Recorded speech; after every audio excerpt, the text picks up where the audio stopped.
ನಮಸ್ಕಾರ ವೀಕ್ಷಕರೇ, ದುನಿಪು ಯೂಟ್ಯೂಬ್ ಚಾನೆಲ್ಗೆ ಸ್ವಾಗತ. ಇವತ್ತು ನವರಾತ್ರಿಯ 3ನೇ ದಿನ. ಈ ದಿನ ನಾವು ದುರ್ಗಾದೇವಿಯ ಚಂದ್ರಘಂಟ ರೂಪವನ್ನು ಆರಾಧಿಸ್ತೇವೆ. ಹೊಸದಾಗಿ ವಿವಾಹವಾದ ಸ್ವರೂಪವನ್ನು ದುರ್ಗಾದೇವಿಯು ಚಂದ್ರಘಂಟೆಯ ರೂಪದಲ್ಲಿ ತೋರಿದ್ದಾರೆ.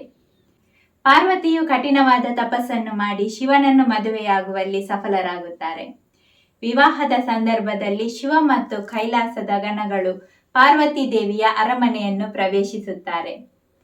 ಅತಿ ಭಯಂಕರವಾದ ಶಿವನ ರೂಪವನ್ನು ನೋಡಿ ಪಾರ್ವತಿ ದೇವಿಯ ತಾಯಿಯು ಮೂರ್ಛೆ ಹೋಗುತ್ತಾರೆ. ಆಗ ಪಾರ್ವತಿ ದೇವಿಯು ಶಿವನ ಮುಂದೆ ಚಂದ್ರಘಂಟೆಯ ರೂಪದಲ್ಲಿ ಪ್ರತ್ಯಕ್ಷರಾಗಿ ಸುಂದರ ರೂಪವನ್ನು ತಾಳುವಂತೆ ಕೇಳುತ್ತಾರೆ. ಆಗ ಶಿವನು ವರನ ರೂಪವನ್ನು ತಾಳಿ ಶಿವ ಮತ್ತು ಪಾರ್ವತಿಯ ವಿವಾಹವಾಗುತ್ತದೆ. ದೇವಿ ಚಂದ್ರಘಂಟೆಯು ಗುರಿ ಮತ್ತು ಏಕಾಗ್ರತೆಯನ್ನು ಪ್ರತಿನಿಧಿಸುತ್ತಾರೆ. ಮತ್ತೆ ನಾಳೆ ನಾನು ನಿಮಗೆ ಸಿಗ್ತೇನೆ. ನಮಸ್ಕಾರ.